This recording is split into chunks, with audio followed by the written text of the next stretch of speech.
The United Kingdom is a place with an interesting but sometimes strange and dark past. For at least hundreds of years royalty and the hierarchy have indulged in murder, cannibalism, torture, extreme cruelty and the occult.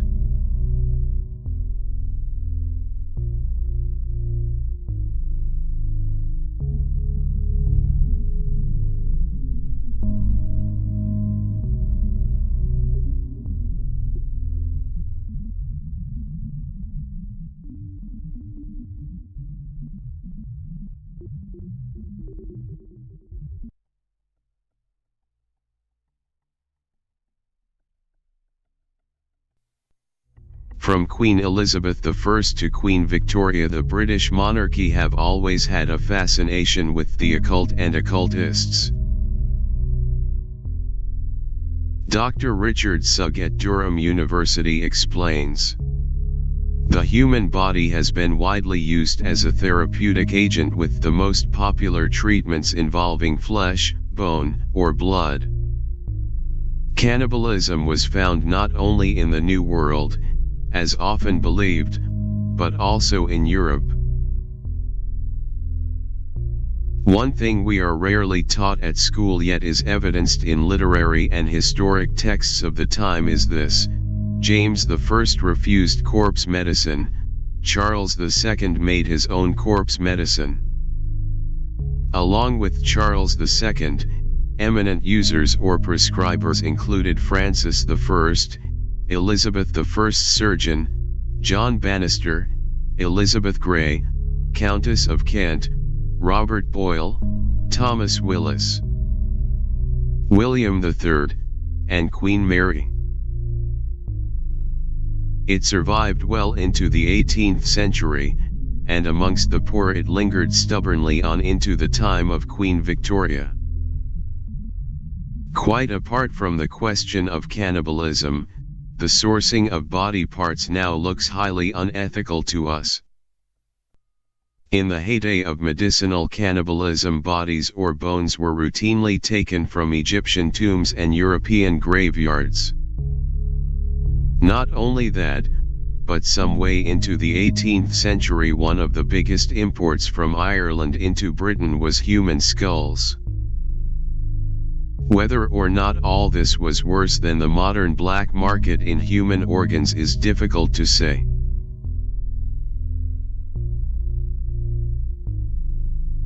A painting of Charles I's execution in 1649 shows people surging forward to mop up the former king's blood.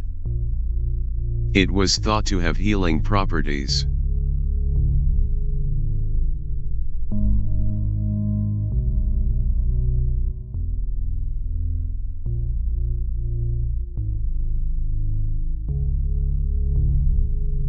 Dr. Richard Sugg continues, in continental Europe, where the axe fell routinely on the necks of criminals, blood was the medicine of choice for many epileptics.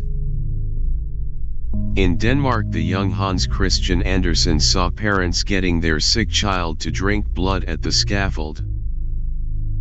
So popular was this treatment that hangmen routinely had their assistants catch the blood in cups as it spurted from the necks of dying felons. Occasionally a patient might shortcut this system. At one early 16th century execution in Germany, a vagrant grabbed the beheaded body before it had fallen, and drank the blood from him.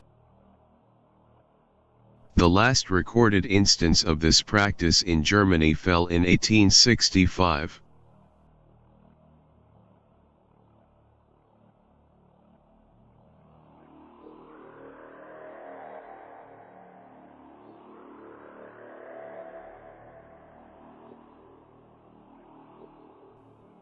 Do not fall into the trap of following their customs and worshipping their gods.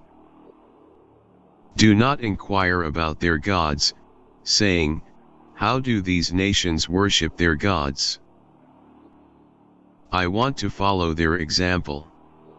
You must not worship the Lord your God the way the other nations worship their gods, for they perform for their gods every detestable act that the Lord hates. They even burn their sons and daughters as sacrifices to their gods. So be careful to obey all the commands I give you. You must not add anything to them or subtract anything from them. Deuteronomy chapter 12 verse 30.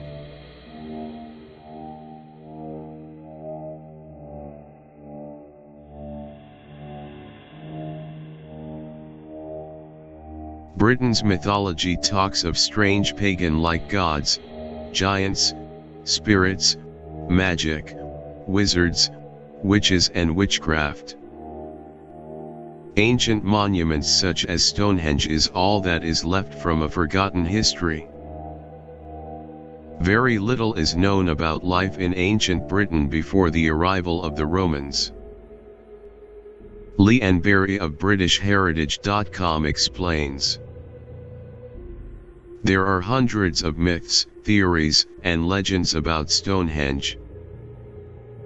Various people have attributed the building of this great megalith to the Danes, Romans, Saxons, Greeks, Atlanteans, Egyptians, Phoenicians, Celts, King Aurelius Ambrosius, Merlin, the Druids and even aliens. Researchers have proven this age-old theory linking Stonehenge's construction to the Druids or anybody else impossible to prove. Through modern radiocarbon dating techniques, scientists have discovered that its builders completed Stonehenge over 1,000 years before the Celts are thought to have inhabited this region, eliminating Druids from the possibilities. Druids are believed worshipped in marshes and forests, but it has been verified that they did use Stonehenge occasionally as a temple of worship and sacrifice when they moved into the region. Modern Druids still congregate at Stonehenge on the midsummer solstice, clad in white robes and hoods. The Romans equated British gods with their own pagan gods. Druidic law forbade its followers to write down any of the religious teachings, a rule that has prevented modern British people from having first-hand knowledge of their religion.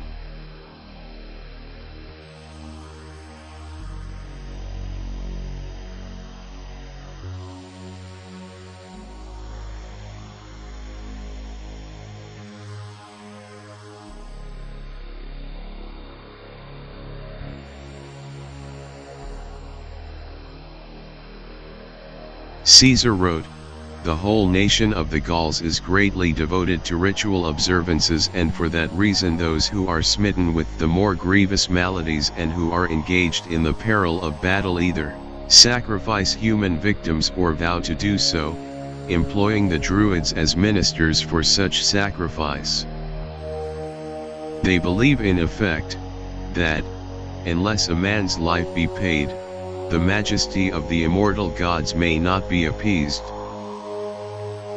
Most believe these accounts were, no doubt, colored by the Romans' personal biases and an agenda. Caesar, in particular, was trying to garner support for his campaign from his audience at home, a task made easier by painting a barbaric picture of the Druids.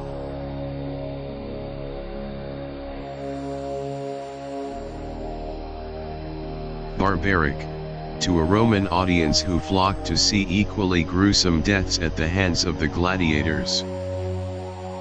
Nevertheless, both Roman and Greek historians did record the Druids' highly organized legal and educational systems and seem to revere their mathematical and scientific knowledge. Both sources considered the Druids to be noble savages, a highly learned but religiously primitive people who worshipped a pantheon of gods. Emperor Claudius declared Druidic practices illegal in 54 AD. The Druids' future in Roman Britain became increasingly uncertain.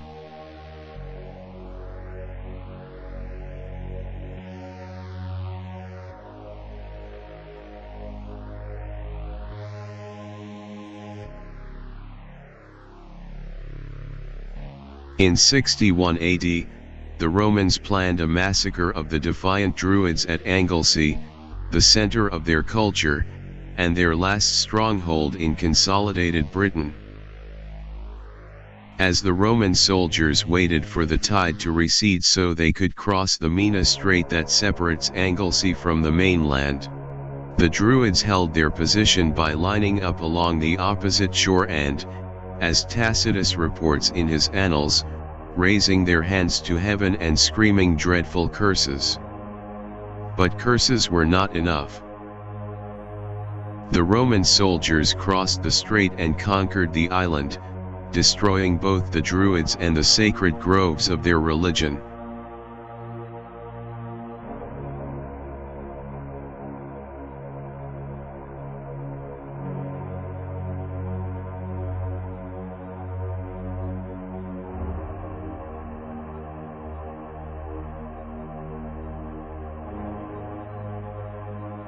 The Lord said to Moses, "Give the people of Israel these instructions, which apply both to native Israelites and to the foreigners living in Israel.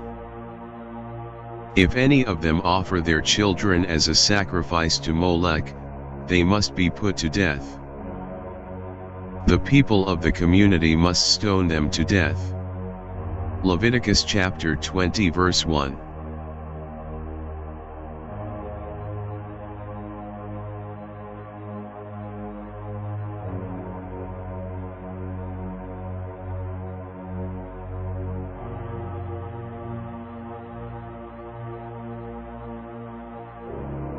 This seemed to signal the end of Druidism in Britain, though it is thought to have survived in some parts of Ireland. In the early 18th century, interest in Druidism underwent a revival, primarily as a result of the less than noble efforts of one man, Edward Williams, or Iolo Morganwg as he was known, who claimed to have discovered an ancient Welsh book of Druidic knowledge. This book, called the Bardas, was later revealed to be a forgery. Morganwg made up most of what was contained within, including the ceremony of the Assembly of Bards on the Isle of Britain. Morganwg held the first Gorset ceremony in 1792 on London's Primrose Hill.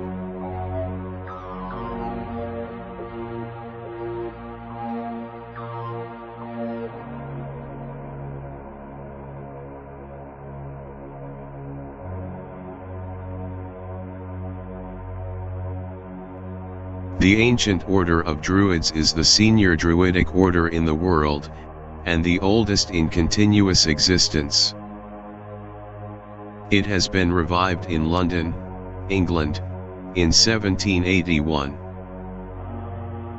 It is represented in England, Wales, Scotland, and the Commonwealth of Nations.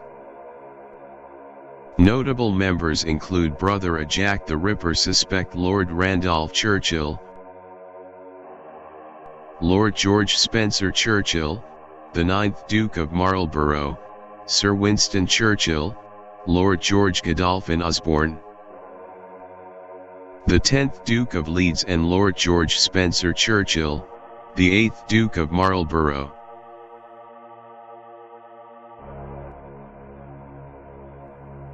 Did the Romans really end Druid practices? Or did they simply force these practices to go underground? Were these ancient rituals continued in secret for hundreds of years? Have they survived? Was Druidism and their rituals actually satanic? The Romans' religion of choice, Catholicity, also has pagan connections and continued, preserved, and shared many pagan and satanic holidays, rituals and celebrations. The Ancient Order of Druids is ruled by the Imperial Grand Lodge and the Grand Lodge of England. The Freemasons are regularly connected to modern-day Satanism, with many of their members being Satanists. Members like Jimmy Savile, Edward Heath, Cyril Smith, who was close friends with an exposed Satanist called Michael Horgan. Victim Michael Roberts explains how Michael Horgan, who has also used the name Sean O'Donnell, became known as the High Priest of Satan, organized a series of satanic-themed orgies. In one of them he raped little Michael and an even younger female child before watching on as others did the same. He organized outdoor parties for these activities on Saddleworth Moor, where child killers Ian Brady and Myra Hindley had buried their victims. Youngsters from 2 to 13 were drugged, tortured, and sexually abused during the satanic ceremonies. Horgan was also pals with Raymond Hewlett, the child rapist questioned in relation to the disappearance of Madeleine McCann. Michael added, "Michael Horgan used to take me out to visit people regularly. It didn't seem that far away. It didn't take us long to get there. We went there in a taxi. Just me and Michael Horgan. I can't remember where it was, just that it was a long row of houses and that it wasn't far from where we lived in Rochdale." Rochdale would also end up being center of another satanic panic in May 1990. When a boy from what the social services would call family number 1 claims his house is haunted. The boy claimed that there is a ghost in the attic that takes his dad to parties. Social services claim this boy was acting weird at school, hiding in tiny closets. The boy talked about being put in a cage and claimed that adults would laugh at him and touch him through the bars of the cage in what he claimed was a game called Tig. This case would end up being gagged by a court order and all people involved were later declared innocent, but social workers at the time claimed that they believed through interviews with the 4 children of family number 1 that 5 other families could potentially be involved in satanic abuse.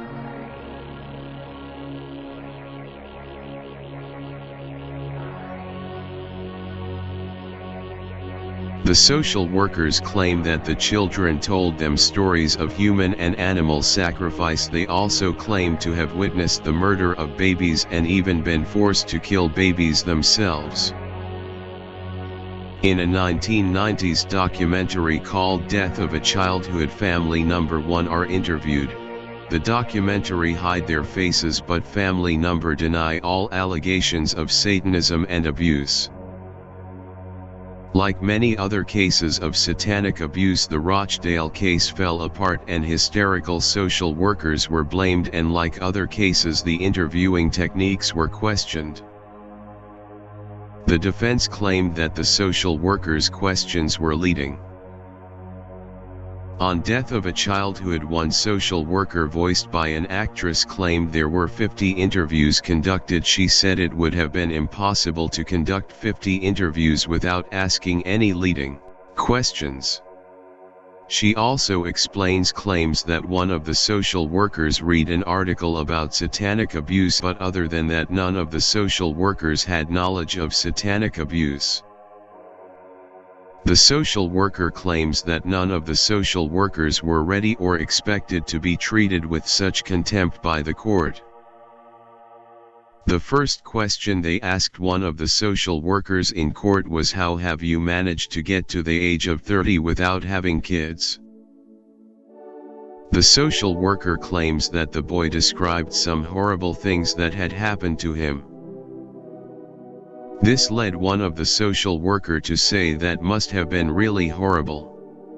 She claimed the court then spent an hour criticizing the social workers for leading questions, and even accused the social workers of implanting the idea that what was happening to him was horrible in his head.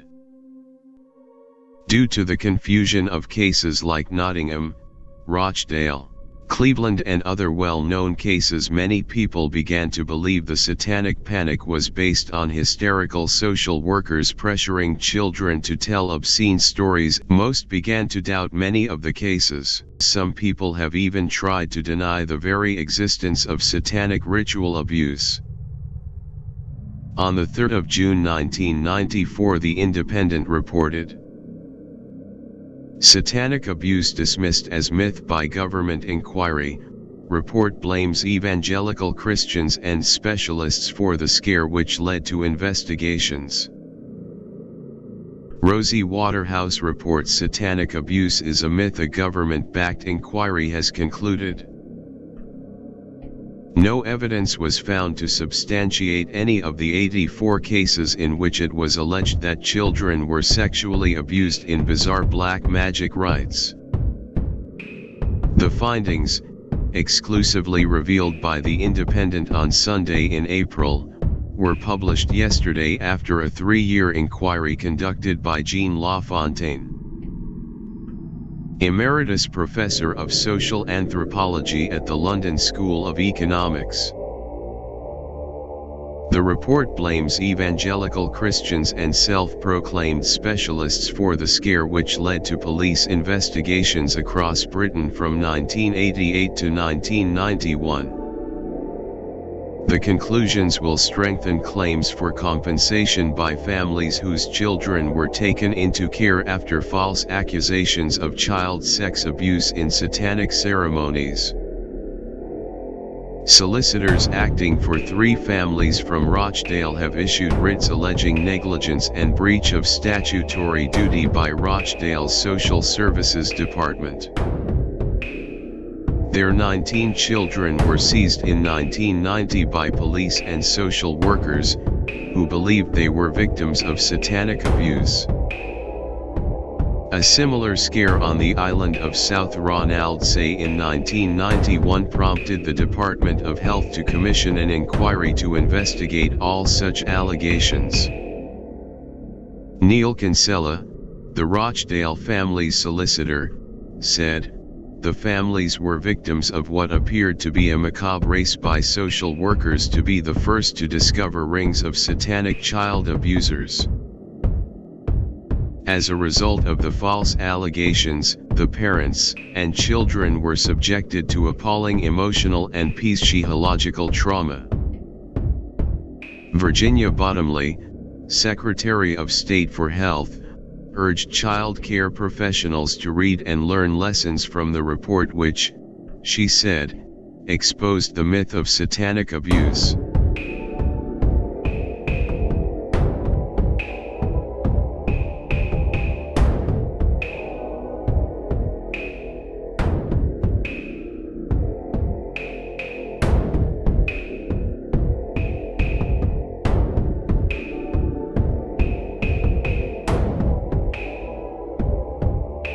David Blunkett, Labour's health spokesman, said, "It is crucial we do not lose sight of the fact that many of the children involved had been sexually abused. Children must be protected from all sexual abuse. The fact that ritual abuse was ruled out here must not undermine that imperative." Providing the first official definition of satanic abuse, the report said, "Rites that allegedly include the torture and sexual abuse of children and adults, forced abortion, human sacrifice, cannibalism, and bestiality may be labeled satanic or Satanist. Their defining characteristic is that the sexual and physical abuse of children is part of rites directed to a magical or religious objective. There is no evidence that these have taken place in any of the 84 cases studied." The report said there were 3 substantiated cases of ritual, not satanic abuse. It explained, these were cases in which self-proclaimed mystical magical powers were used to entrap children and impress them, and also adults, with a reason for the sexual abuse, keeping them compliant. In these cases, The ritual was secondary to the sexual abuse, which clearly formed the primary objective to the perpetrators. The rituals performed in these cases did not resemble the extreme allegations such as drinking blood, child sacrifice and cannibalism, which featured in the other 81 cases. The report said there was evidence the number of satanic abuse allegations involving children had fallen since 1991, but more adults were now claiming they had been ritually abused as children. Interview techniques used by social workers and the inaccurate transcribing or summarizing of interviews were criticized. The interviews with children were frequently poorly conducted. Too frequent interviewing, leading questions, contamination, pressure, and inducements to agree to suggestions may have resulted from the anxiety of the interviewers to find out what happened. Trying to explain why social workers and others believed the children were victims of satanic abuse, the report concluded. A belief in evil cults is convincing because it draws on powerful cultural axioms. People are reluctant to accept that parents, even those classed as social failures, will harm their own children, and even invite others to do so, but involvement with the devil explains it. The notion that unknown powerful leaders control the cult revives an old myth of dangerous strangers. Demonizing the marginal poor and linking them to unknown Satanists turns intractable cases of abuse into manifestations of evil. However, a Labour MP, Lynn Golding, Vice Chairwoman of the Parliamentary Children's Group, called for another investigation involving psychiatrists and therapists who say they have dealt with satanic abuse. Mrs. Golding, MP for Newcastle-under-Lyme, said, "Just because one person found no evidence, that doesn't mean satanic abuse does not exist."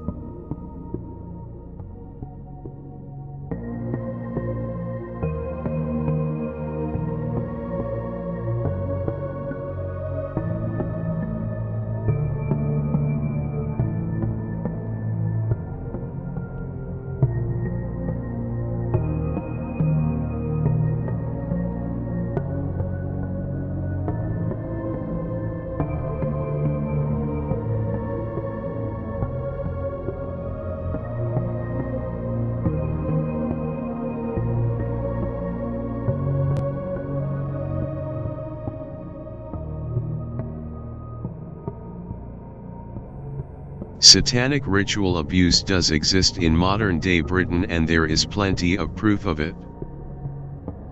A victim of Jimmy Savile's satanic abuse told of her sheer terror as she was tied to an altar and raped by the depraved star during a black mass. The girl, who the Express called Paula Bennett to protect her true identity, was just 13 at the time of the sickening attack in 1975. Now aged 50, Paula still suffers horrific flashbacks and cannot sleep properly. Recalling her torment, Paula described how Savile was sitting on a throne wearing a mask and robes, clutching a trademark cigar. Speaking at an address in North London, Paula said, "I was brought into a dark cellar and made to stand in front of 3 men in a circle, with the man in the middle sitting on a throne-like chair in a bright gown with a cigar in his mouth. A man stood on either side in blue cloaks and masks.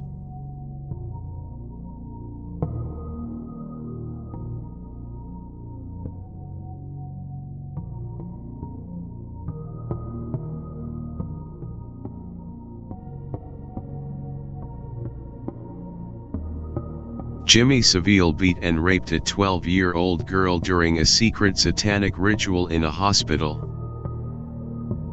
The perverted star wore a hooded robe and mask as he abused the terrified victim in a candle-lit basement. He also chanted "Hail Satan" in Latin as other pedophile devil worshippers joined in and assaulted the girl at Stoke Mandeville Hospital in Buckinghamshire. The attack, which happened in 1975, shines a sinister new light on the former DJ's 54-year reign of terror. Savile, who died aged 84 in October 2011, is now Britain's worst sex offender after police revealed he preyed on at least 450 victims aged 8 to 47. The girl kept her torment hidden for nearly 20 years before finally opening up to therapist Valerie Sinizan.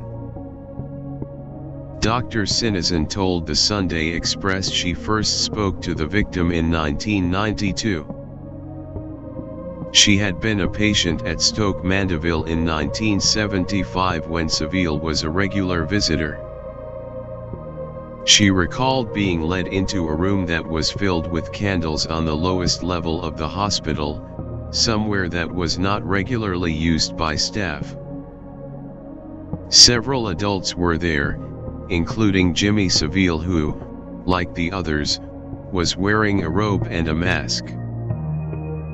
She recognized him because of his distinctive voice and the fact that his blonde hair was protruding from the side of the mask.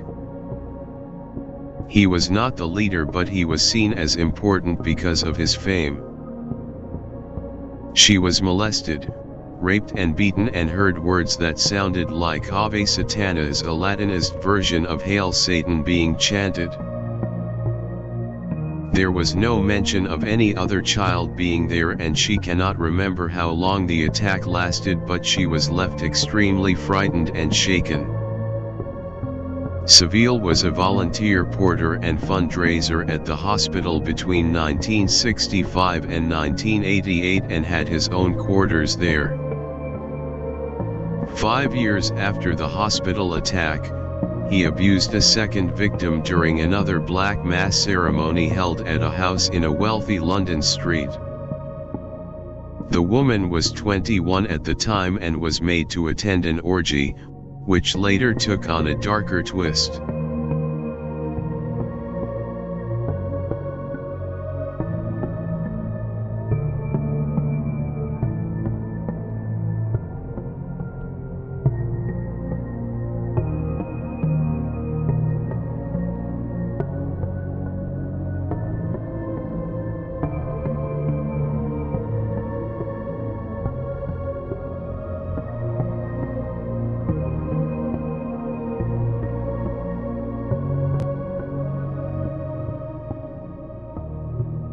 Dr. Sinizan, director of the Clinic for Dissociative Studies in London, said, "A second victim approached me in 1993. She said she had been lent out as a supposedly consenting prostituted woman at a party in a London house in 1980. The first part of the evening started off with an orgy, but halfway through some of the participants left. Along with other young women, the victim was shepherded to wait in another room before being brought back to find Savile in a master of ceremonies kind of role with a group wearing robes and masks. She too heard Latin chanting and instantly recognized Satanist regalia. Although the girl was a young adult, who was above the age of consent, she had suffered a history of sexual abuse and was extremely vulnerable." Both victims contacted Dr. Sinizan, who is president of the Institute of Psychotherapy and Disability. While she was involved in a Department of Health-funded study into sexual abuse committed during rituals and religious ceremonies. She said, "Both these witnesses did speak to police at the time but were vulnerable witnesses, and on encountering any surprise or shock did not dare to give all the details. The police took no action." Dr. Sinizan added, Savile was still a huge celebrity in the early 90s, let's not forget, and there was never any action taken against him or any of the others involved. Neither girl knew one another, they lived in different parts of the country and contacted me a year apart, yet their experiences are very similar. Whether Savile was a practicing Satanist or merely enjoyed dressing up to scare his victims even more will perhaps never be known, but he left those two girls mentally scarred. Dr. Sinison has passed details of the abuse to officers from the Savile inquiry, Operation U-Tree. A joint report published by the Metropolitan Police and the NSPCC uncovered at least 30 claims of abuse at Stoke Mandeville.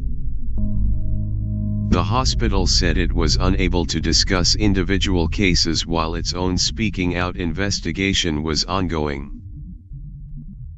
Anne Eaton, Chief Executive of Buckinghamshire Healthcare NHS Trust, said, "As the investigation's name suggests, it is very keen to hear from anybody with any knowledge that they feel could help its work or anybody that needs support because of Jimmy Savile's alleged behavior."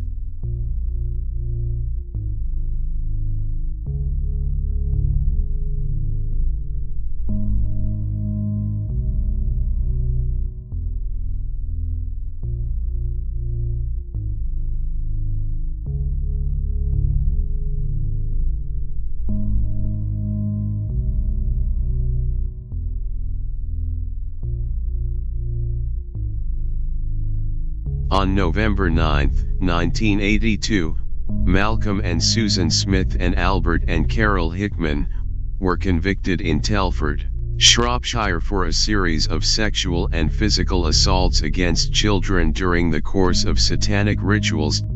Malcolm Smith carved an inverted cross on one child's abdomen and branded her genitals with a red-hot altar knife.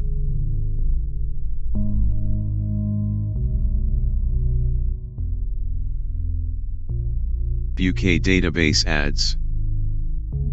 A couple who used black magic to abuse an 11-year-old girl have been found guilty of historical sex offences.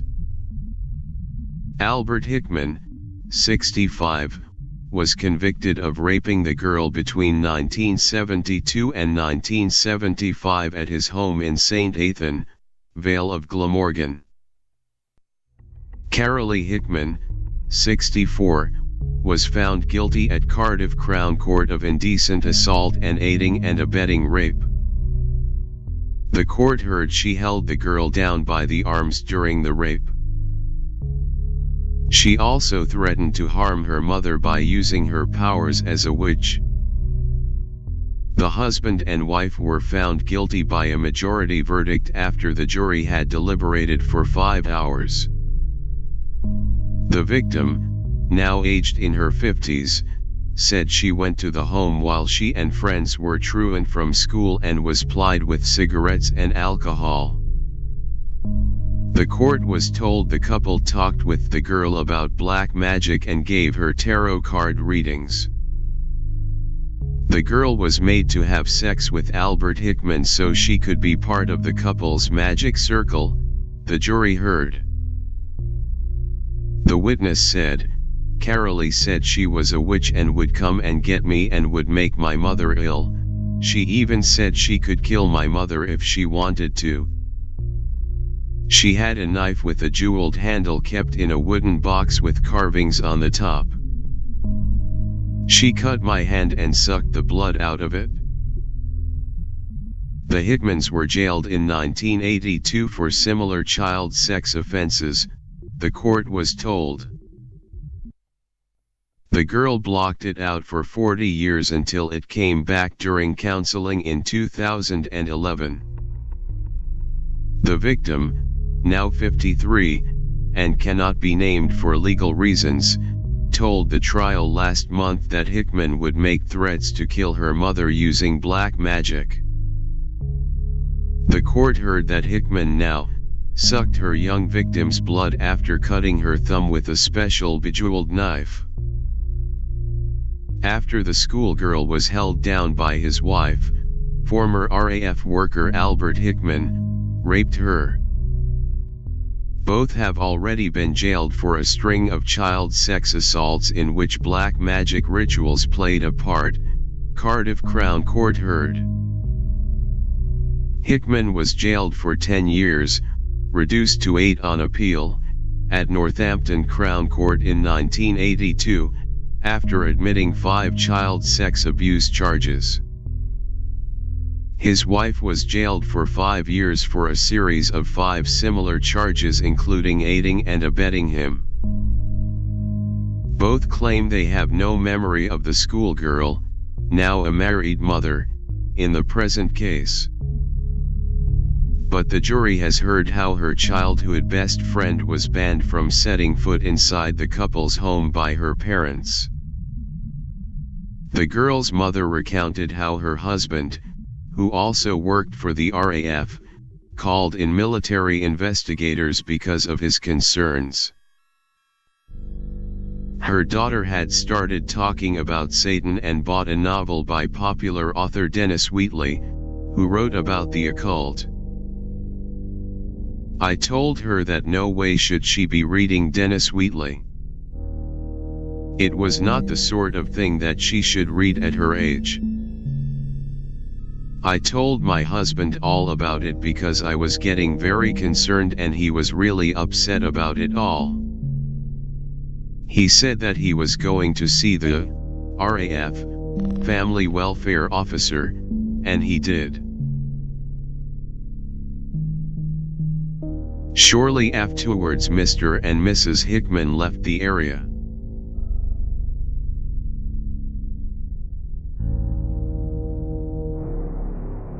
The jury also heard that when the couple's present home in Shrewsbury was raided in June 2012, it was filled with books on the occult.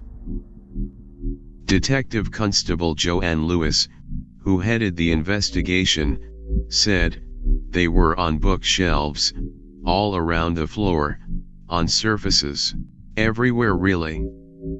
The current alleged victim claims repressed of abuse resurfaced during bereavement counseling after the death of a son.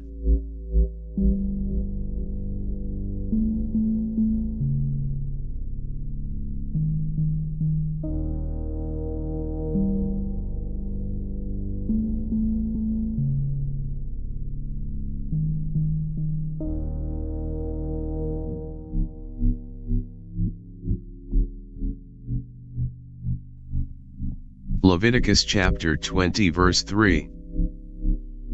I myself will turn against them and cut them off from the community, because they have defiled my sanctuary and brought shame on my holy name by offering their children to Molech.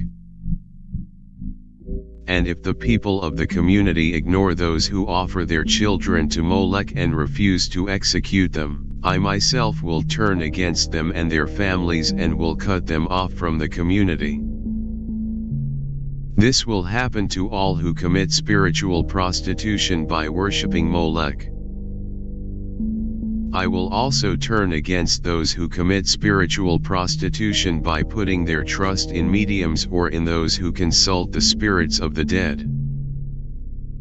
I will cut them off from the community.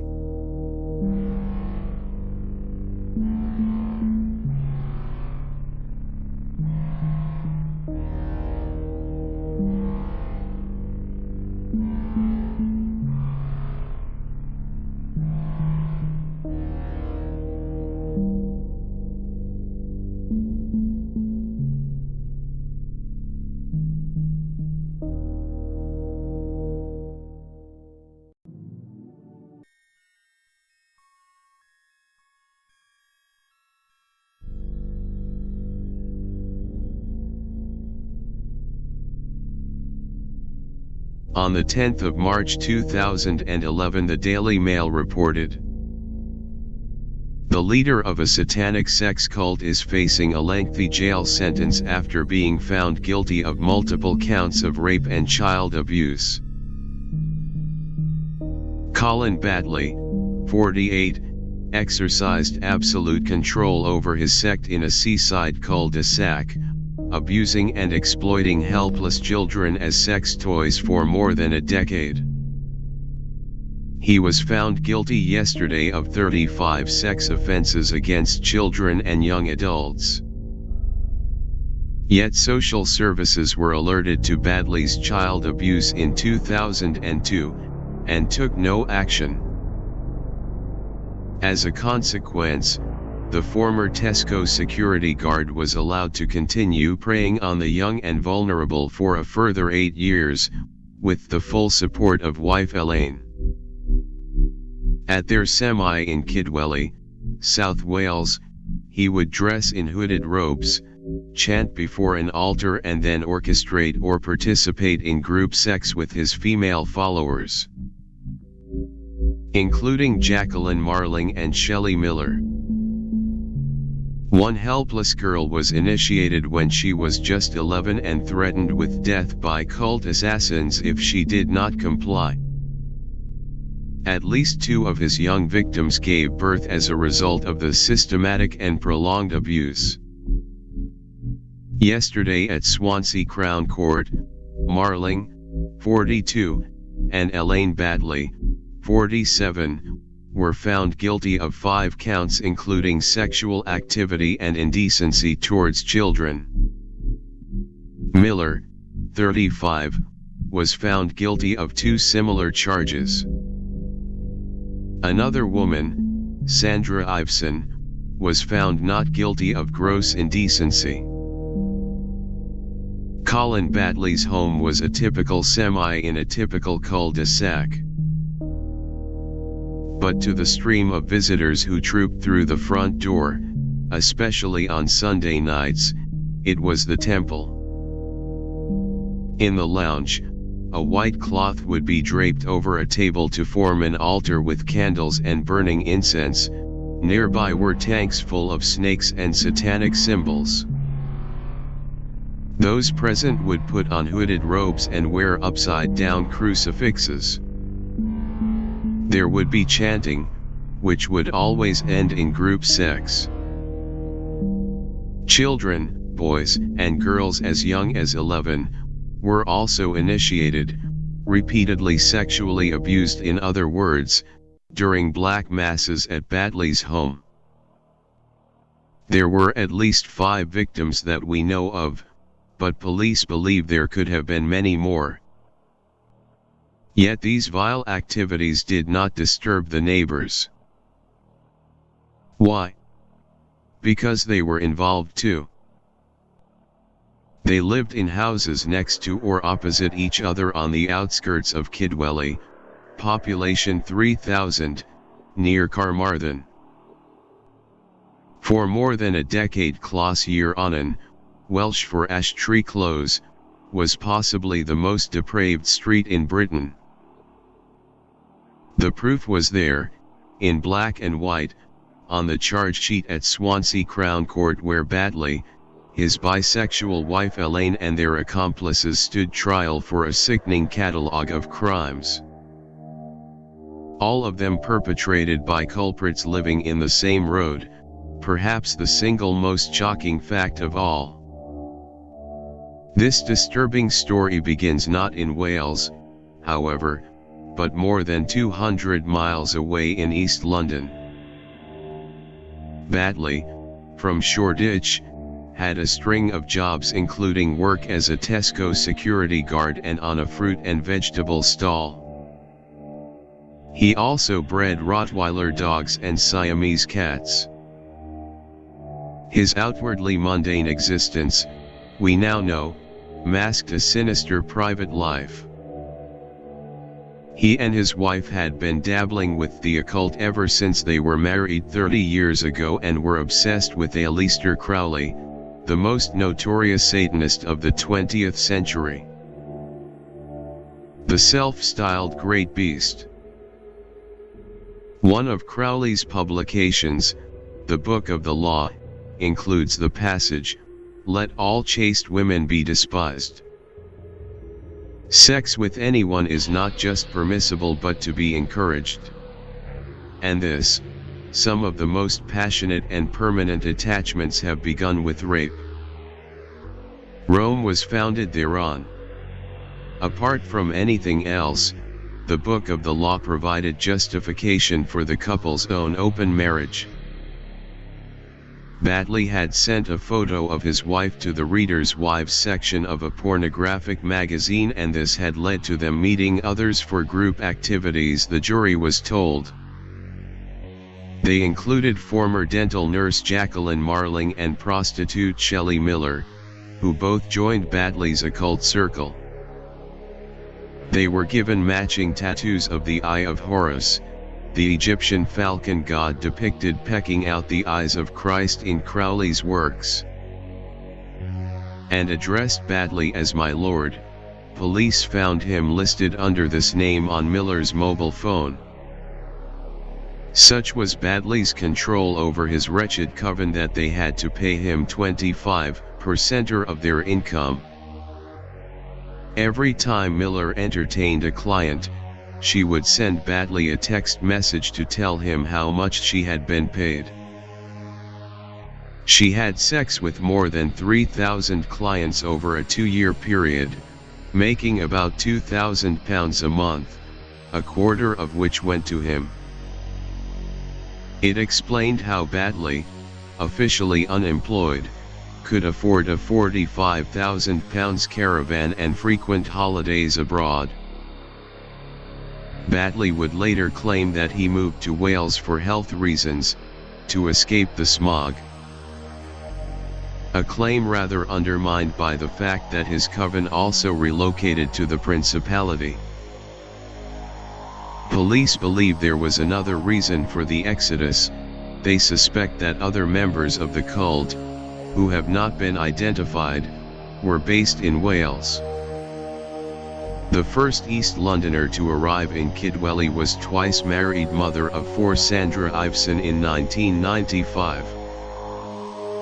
The following year, the Batleys moved in. 2 years later, Marling became their next-door neighbor, and Miller, 35, an unmarried mother of 2 who was brought up a Catholic, completed the set. Did other residents have any inkling of the kind of people that were now living among them? Well, with hindsight, there were a few small clues. John Wheatland and his wife Marion, both in their 70s, couldn't help but notice how Colin Batley was over at Shelley's all the time. On another occasion, the Wheatlands encountered Miller and another woman kissing and touching each other in the supermarket. Yet they could not have imagined the extent of what was really going on behind the closed curtains of the so-called temple. During occult gatherings, it became the set of a horror movie. Batley, in a hooded robe, would read out extracts from the Book of the Law, which had been typed out and laminated by his wife. Hanging above him on the wall was a gold ceremonial dagger, and sitting menacingly nearby were his 2 Rottweilers, Tutankhamun and Heath. One young victim told how Batley introduced her to the cult by raping her when she was 11, telling her that having sex with him was a test, and if she did not pass she would go to the abyss. The victim, now in her 20s, told the court, "I did not want him to do what he was doing, but I did not have a choice because what Colin said happened. What Colin said went." The abuse continued for years. As a teenager she became pregnant by Batley, who prevented her from having an abortion, saying that babies belonged to the cult and not to their mothers. Another victim, now in her 30s, said she was forced to have sex with Batley when she was 15. She was also ordered to perform sex acts on his wife and other men and women. "I was told I'd be killed if I didn't become part of the cult," she said. Colin Batley had a gun and brought it to meetings. I was so scared I just did what I was told. I was in the living room at his home and he told me there would be an initiation. I was called upstairs. Elaine was there. He would just snap his fingers and say, "Strip." She said that on one occasion when she was 16, she was made to have sex with a boy of 15, as Marling filmed them. The girl was told she would be murdered by cult assassins if she did not give in to Batley's demands. Through a video link, she sobbed as she told how she was taken to other addresses by Batley where she had sex with other men. "I did it because I was told to by Colin." Another woman victim said she was recruited into the cult and became pregnant after becoming a sexual plaything for the group. Batley ordered her not to abort her occult child. One male victim said that, as a teenager, he was tricked into having sex with Batley's wife. The witness recalled how Batley promised to set him up with a girl and directed him to a dark bedroom.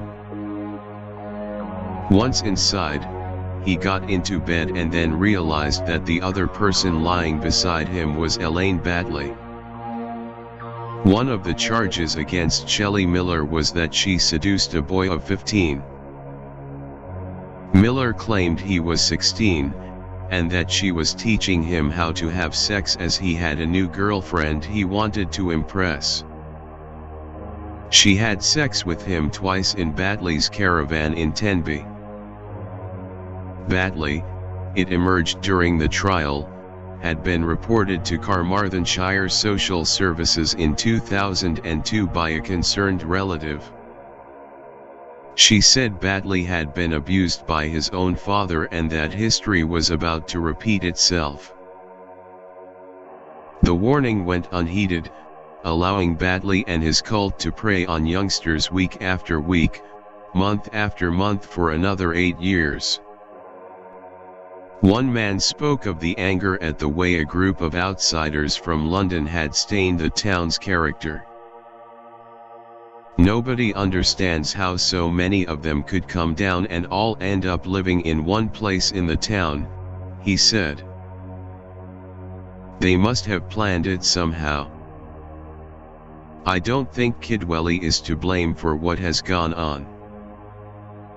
They kept a very low profile." He said he preferred not to give his name because he felt the cult would still be operating in the area. But Geraint Thomas, Kidwelly Town Council clerk, predicted that the community would quickly rise above its problems.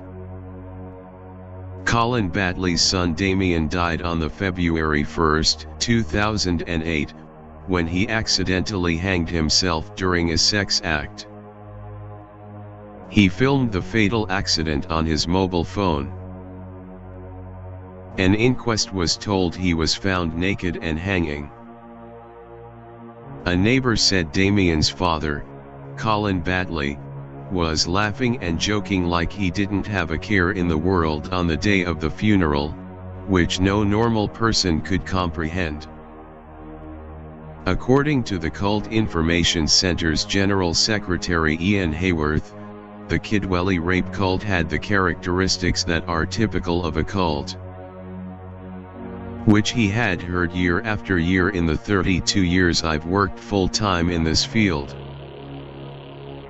He estimated the UK has 500 to 1,000 cults, with these operating in major cities and in quiet, rural areas. Hayworth added that cult leaders often break people down, sometimes within 3 or 4 days, with methods including depriving them of food and sleep. He said this seems to work best on people with very healthy minds. The sexual abuse was often preceded with satanic ceremonies in which passages from the occultist Aleister Crowley's books The Book of the Law, The Book of Magic and Equinox of the Gods were read out. One ceremony featured an altar with salted bread, a chalice of red wine and an incense burner. At the end of these satanic ceremonies, members became skiclad, meaning they disrobed and had sex. A neighbor, John Wheatland, saw a girl in her early teens done up to look like a film star who asked him, "Do you want sex?" and he heard a victim crying every night. In 2010, 2 adult victims, one male and one female, reported the cult's abuse to the police, prompting the group's arrest the same year. Chief Inspector Richard Lewis said the investigation by Deep Powys Police was a very protracted and complicated inquiry involving a very secretive group that perpetrated systematic and prolonged abuse of children who showed great courage by reporting it. Mark Bergmansky, Detective Chief Inspector, agreed it was a very complicated and complex inquiry. Kidwelly sex cult is not the only very complicated and complex inquiry Deep Powys Police have come up against.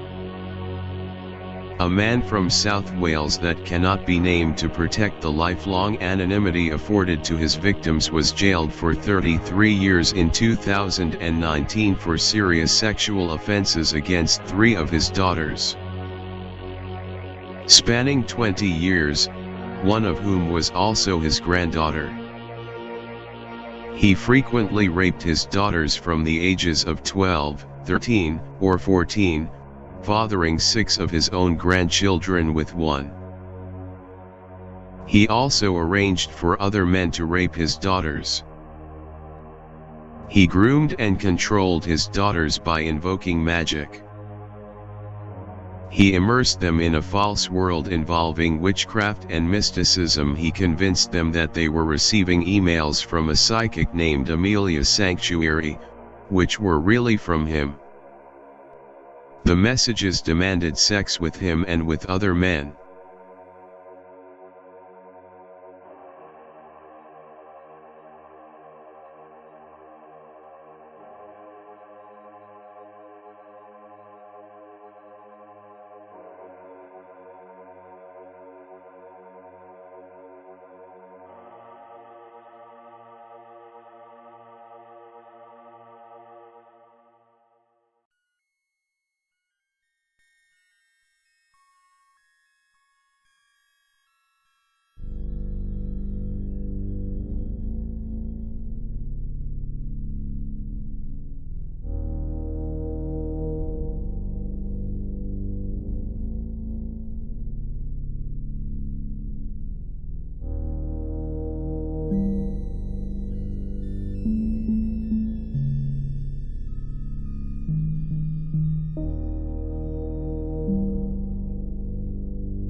On the February 27, 2016, a Scottish website and newspaper called The National reported the story headlined, "When Evil Visited Orkney, untold story of ritual child abuse allegations on the island.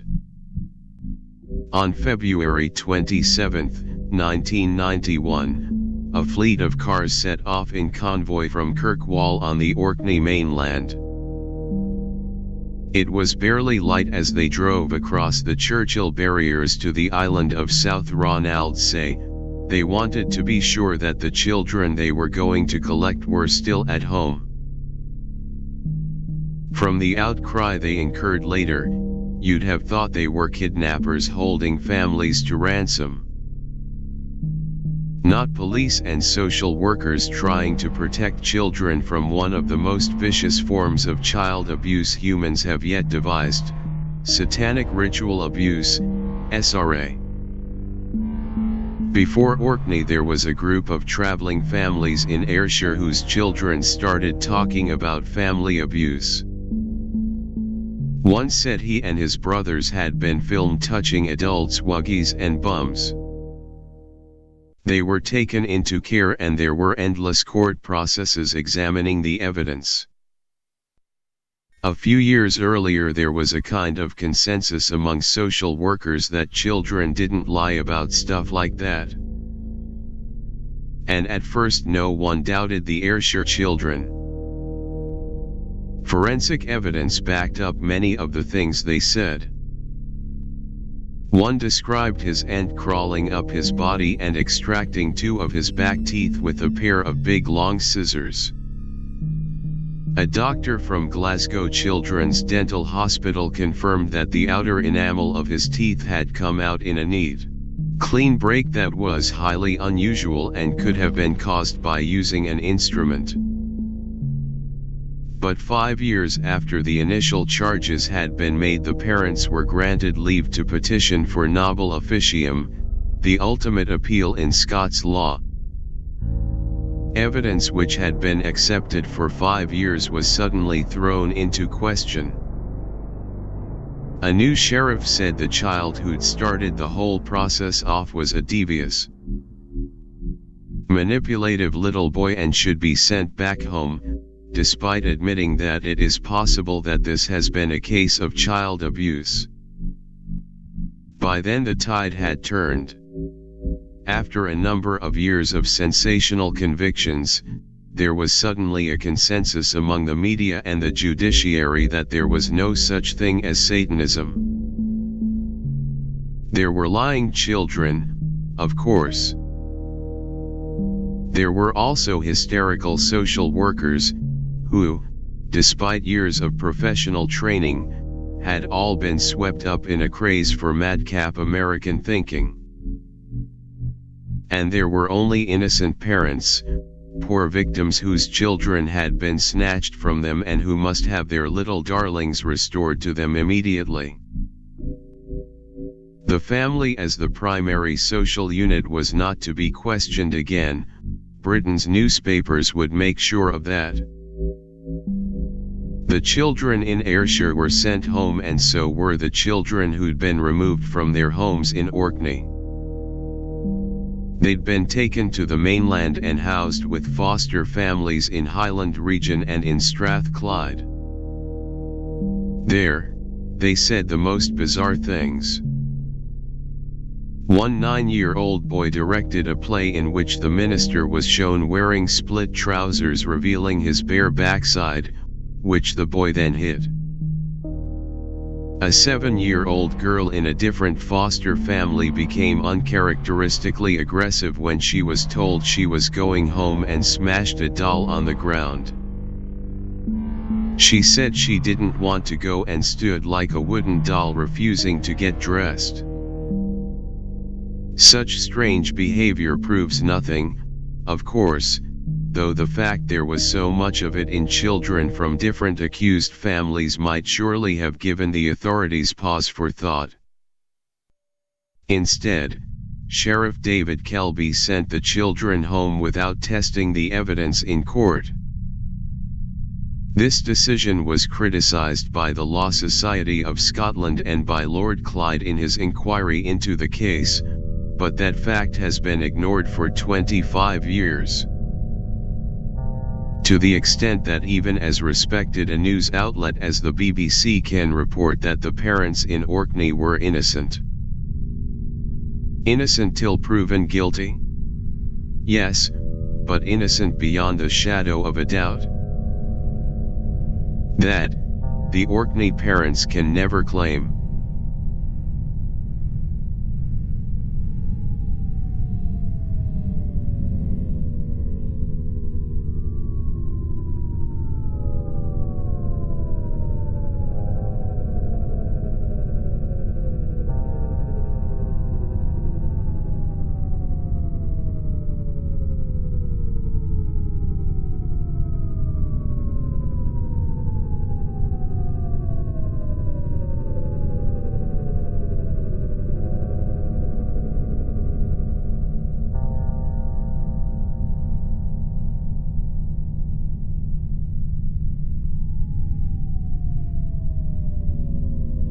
There seems to be a lot of confusion surrounding nearly every case of satanic ritual abuse, and in my opinion this is due to a number of reasons.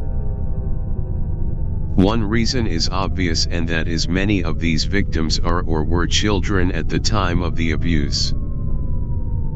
Children are impressionable and can be manipulated, but why would so many social workers want to force children into start telling such far-out stories? Social workers are regularly blamed for these accusations due to their bad interviewing techniques and sometimes their own personal religious beliefs. But the confusion seems to run deeper. When investigating satanic ritual abuse, it is hard not to notice that so many cases seem to involve retracted statements, manipulation of the children's minds. Large groups of people. This fact seems to make the children's stories even more far-fetched and even harder to believe or prove right as experts.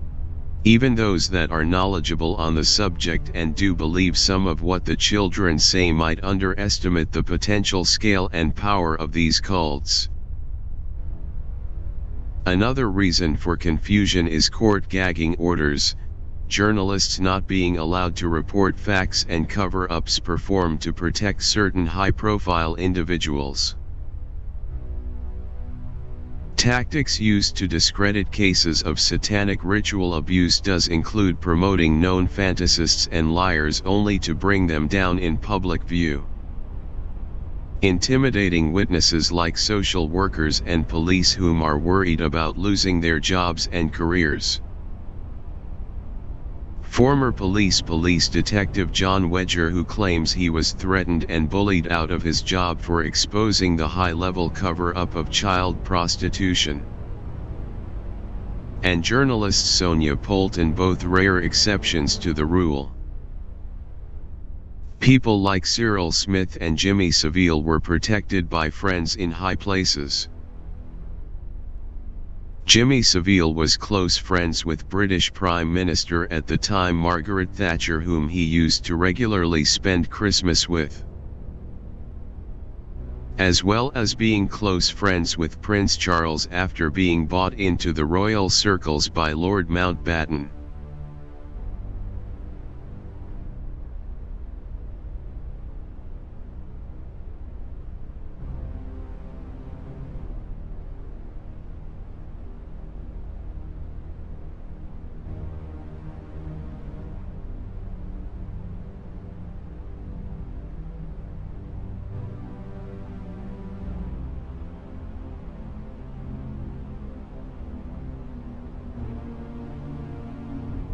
FionaBarnett.org writes Lord Louis Mountbatten was close friends with Jimmy Savile. Mountbatten and Savile are linked to the investigation of Kincora Boys' Home in Belfast, Northern Ireland. Joseph Mains, the warden of Kincora Boys' Home, prostituted boys to British VIPs. He drove Kincora boys to Classybon Castle on Mullaghmore Harbour in County Sligo, on Ireland's west coast, for Lord Mountbatten to rape. Mountbatten holidayed at Classybon Castle every summer for 30 years, until the IRA assassinated him in 1979 by bombing his boat in Mullaghmore Harbour. Rumours persist that Northern Ireland's IRA assassinated Mountbatten because he took advantage of Northern Irish care home boys.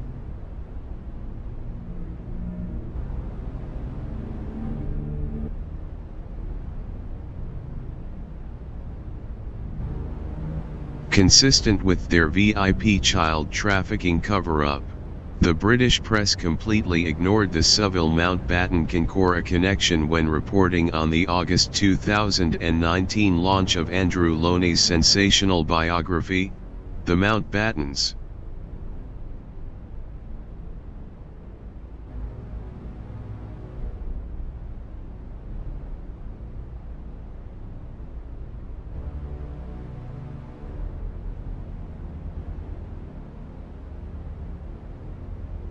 Group of women who say they were abused by Sir Edward Heath also claim their parents ran a satanic sex cult that was involved in 16 child murders. The women claim that the former Prime Minister was part of a paedophile ring. They say that the cult regularly slaughtered children as ritual sacrifices in church. If the allegations are true, it would make the cult the worst child murderers in British history. A group of women who say Sir Edward Heath abused them as children have also accused their parents of being involved in up to 16 murders. The Daily Mail claim the farce came as police probe incredible claims that the former Prime Minister was linked to a paedophile ring that killed as many as 16 children, which would make them the worst child murderers in British history. The seemingly far-fetched allegations have been made by a family who allege that the politician was part of a satanic sex cult run by their own parents. They say that the cult regularly slaughtered children as ritual sacrifices in churches and forests around southern England and also participated in similar ceremonies in Africa. They claim their mother and father, who is said to have known the former Conservative leader, were responsible for slaughtering children ranging from babies to teenagers, yet they evaded justice. The paedophile ring, which they say Sir Edward was part of, stabbed, tortured, and maimed youngsters in churches and burnt babies in satanic orgies before men. Women and children gorged themselves on blood and body parts, police have been told. If the bizarre allegations were to be proved, the parents who allegedly led the killings would be responsible for murdering more children than Fred and Rose West. They would also be on a par with Thomas Hamilton, who shot dead 16 children in the 1996 Dunblane School massacre. The women's lurid claims were dismissed by police in 1989 when they came forward. Sir Edward's name was never mentioned to police at the time. It was only last year that he was named for the first time after one of the claimants said she had remembered a man called Ed was a prime mover in a network of paedophile abusers. But there is no suggestion that Sir Edward killed any children himself in the women's accounts. Wiltshire police have spent more than a year investigating the allegations as part of an inquiry that has cost taxpayers over £883,431 and irretrievably tarnished the reputation of the unmarried politician, who died in 2005, aged 89.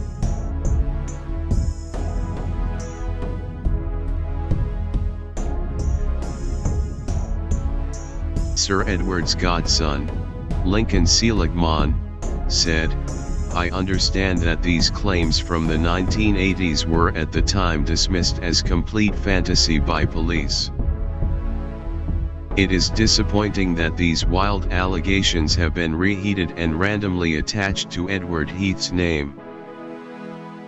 A Wiltshire police spokesman said, "We are not prepared to discuss this as this is an ongoing investigation."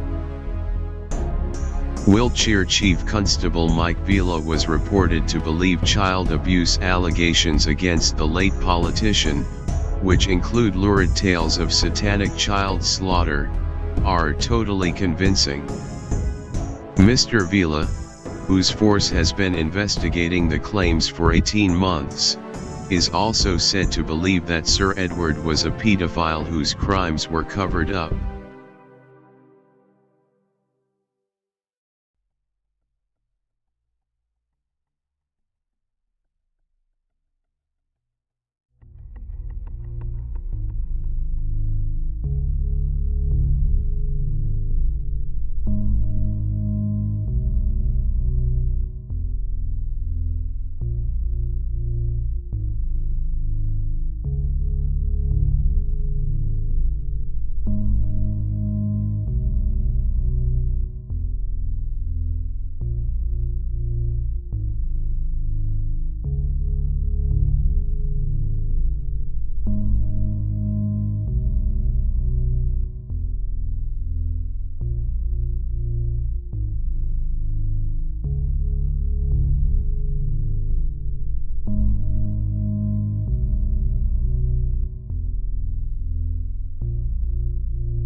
Satanic ritual abuse allegations in Britain are much older than most people realize, and it was not always the locals that were blamed.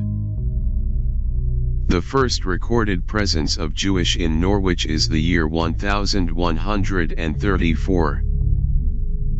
In the 1144, the Jews of Norwich were accused of ritual murder after a boy, William of Norwich, was found dead with stab wounds. It is the first known medieval accusation against Jews of ritual murder. Shortly before his murder, William's mother was approached by a man who claimed to be a cook working for the Archdeacon of Norwich. He offered William a job in the Archdeacon's kitchens. William's mother was paid 3 shillings to let her son go. William later visited his aunt in the company of this man. His aunt was apparently suspicious, and asked her daughter to follow them after they left. They were then seen entering the house of a local Jew. This was the last time William was seen alive. It was Holy Tuesday. William's hagiographer, Thomas of Monmouth, claimed that every year there is an international council of Jews at which they choose the country in which a child will be killed during Easter. Because of a Jewish prophecy that states that the killing of a Christian child each year will ensure that the Jews will be restored to the Holy Land. In 1144, England was chosen, and the leaders of the Jewish community delegated the Jews of Norwich to perform the killing. They then abducted and crucified William. The legend was turned into a cult, with William acquiring the status of a martyr and pilgrims bringing offerings to the local church. This was followed by similar accusations in Gloucester, 1168, Bury St. Edmunds, 1181, and Bristol, 1183.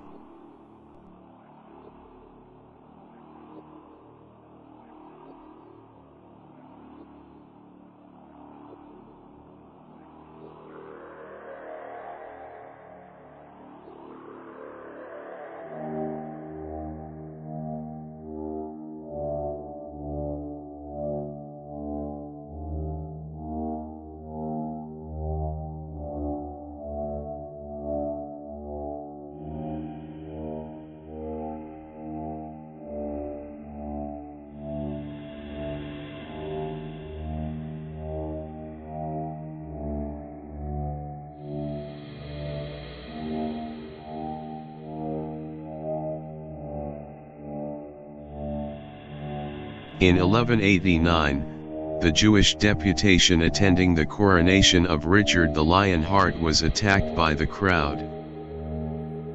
Massacres of Jews at London and York soon followed.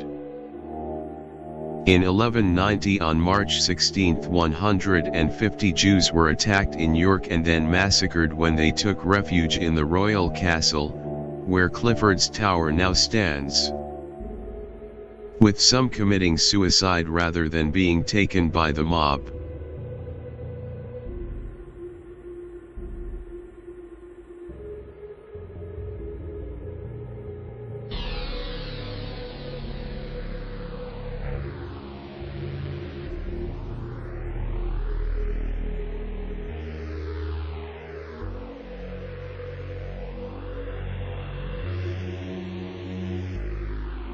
The remains of 17 bodies thrown in a well in Norwich between the 12th and 13th century, 5 that were shown by DNA testing to likely be members of a single Jewish family, were very possibly killed as part of one of these pogroms.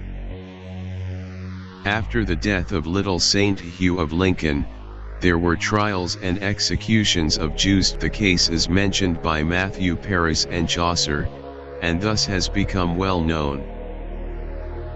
Its notoriety sprang from the intervention of the Crown, the first time an accusation of ritual killing had been given royal credibility.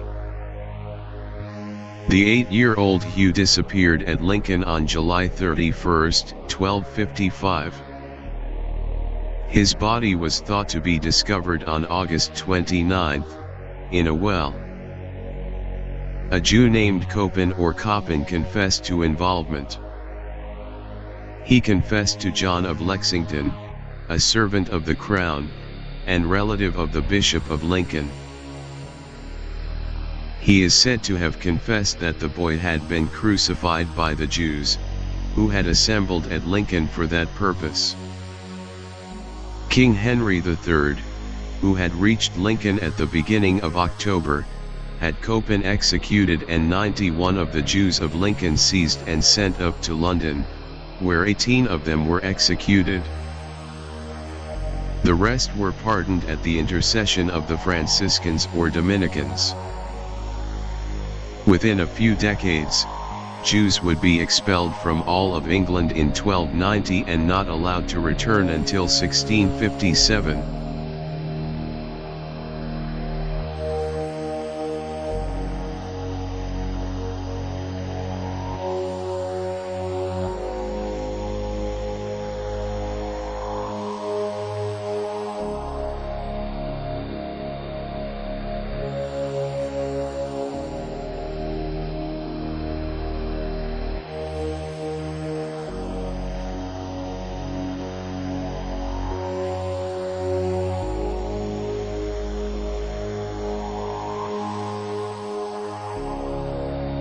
Charles Walton was well known to the people of Lower Quinton, England. But it was for a reason that some considered peculiar. He appeared to be able to communicate with animals, feeding birds out of his own hand and commanding wild animals with his voice. On Valentine's Day in 1945, at the age of 74, Walton met a brutal end.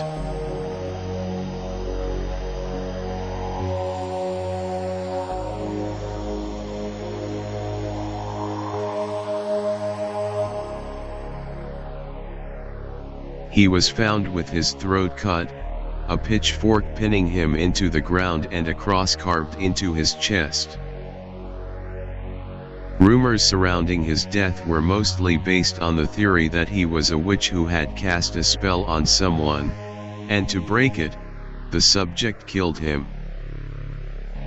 The circumstance became even stranger when police found a book called Folklore, Old Customs, and Superstitions in Shakespeareland.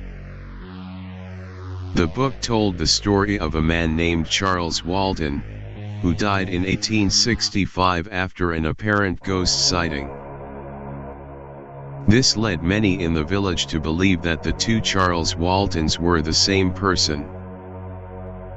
No one was ever arrested for his murder, and the case remains a baffling mystery.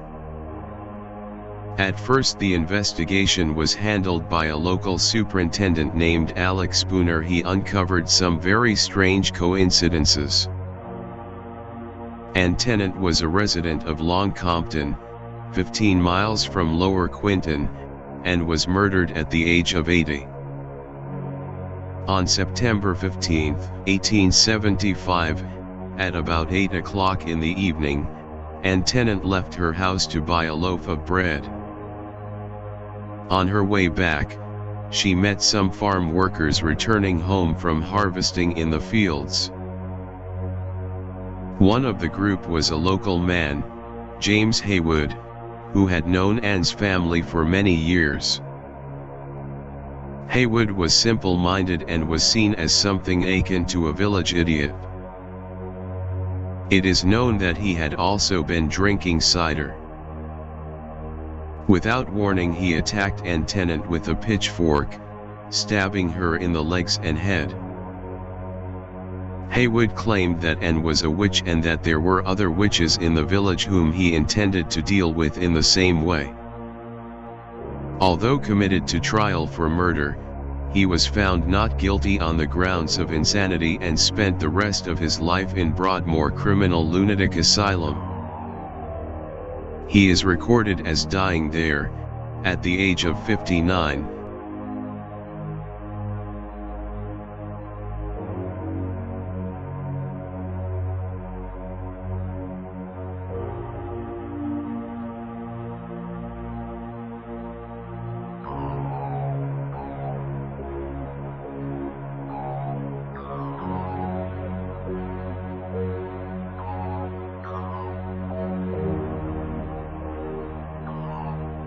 There was also supposedly uncovered by Spooner repeated sightings of a spectral black dog in the area made by a young boy named, of all things, Charles Walton.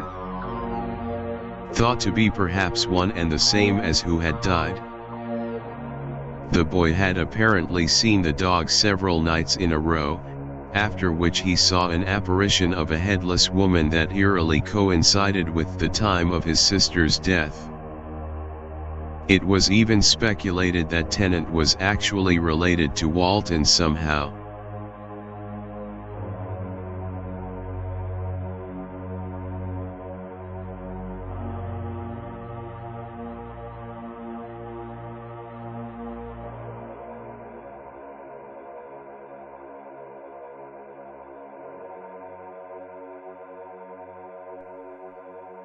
Spooner also uncovered that the area of the murder, Meehan Hill, was steeped in dark tales of witchcraft. The hill apparently had long been surrounded by tales of the occult and black magic rituals, going all the way back to the days of the Celts.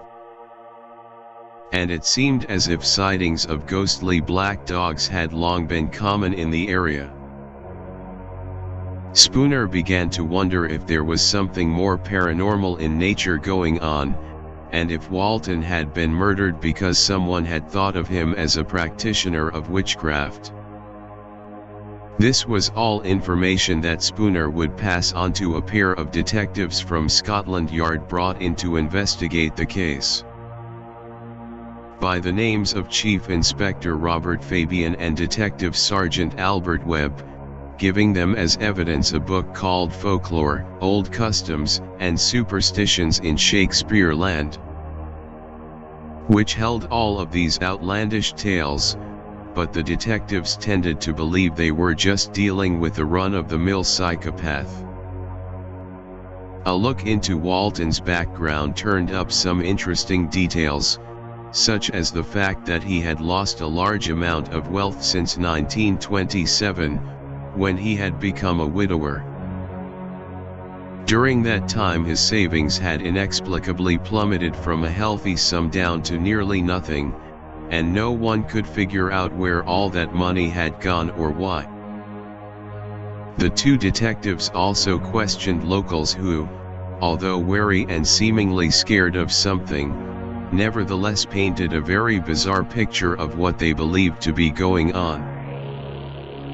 Some claimed that Walton's preternatural ability with animals was due to a proficiency with witchcraft, and that there had been whispers of the elderly man walking about in the dead of night on mysterious errands. There were rumors that Walton was suspected of having carried out magic rituals to hex and blight the land to rob it of its fertility and to sicken livestock. With a crop failure in 1944 blamed on him by some, and 2 dead heifers had allegedly been found in the days before the murder. There were even rumors that some areas had been overrun with large natterjack toads, said to be a sure sign of hexing, integral to the spell, and which Walton was said to have kept as pets. Talk of the enigmatic black dogs also came up again, with several locals claiming to have seen the creatures in the days surrounding Walton's death. It was also found that the date of Walton's death had fallen on a day of the Fabian calendar that was called Candlemas Day, and which was also the pagan festival of Imbolc, with the day supposedly considered to be the perfect time for performing a blood sacrifice.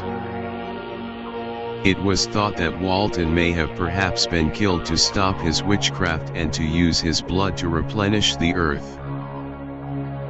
Indeed, even the method of death, with the throat slashed and the body pinned by a pitchfork, was considered a traditional way to kill a witch.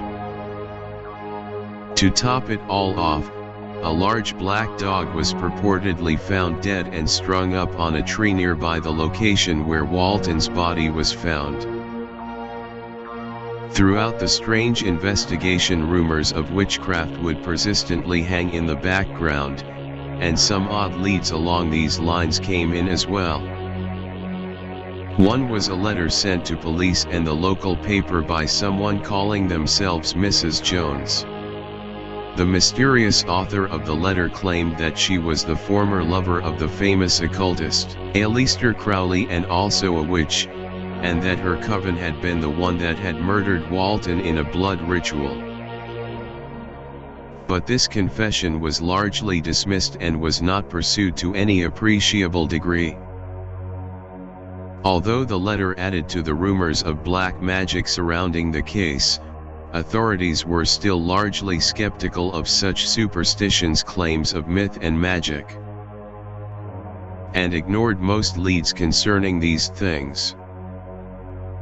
One of the main suspects at the time was the last man to have seen Walton alive, the farmer Albert Potter. Upon questioning about the day of the crime, Potter gave some rather contradictory information, saying that he had seen Walton out working with a sleeved shirt, even though the body had been dressed in a jacket and sleeveless work shirt when it had been found. Potter also claimed that his fingerprints had been on the murder weapons, and that this was because he had been with the first to come across the body and had inspected the scene before police arrived. Yet no such fingerprints had been found because they had been thoroughly wiped off by someone. His time frame of events and amount paid to Walton for his work also did not really add up. But despite all of these inconsistencies, there was no real motive that could be found other than a rumor that Potter had borrowed money from Walton. And with no concrete evidence to charge him with, he was never arrested in connection with the murder. At the time, Fabian seemingly highly suspected he was the killer. Over the years, Fabian seems to have changed his mind to an extent. In addition to admitting to his own black dog experience, he would later write of his suspicion that perhaps there was something to all of the superstitious tales. A full 25 years after he was off the case, Fabian would even write of the Walton murder in his book The Anatomy of Crime thus: I advise anybody who is tempted at any time to venture into black magic, witchcraft, Shamanism call it what you will to remember Charles Walton and to think of his death, which was clearly the ghastly climax of a pagan rite. There is no stronger argument for keeping as far away as possible from the villains with their swords, incense, and mumbo-jumbo. It is prudence on which your future peace of mind and even your life could depend.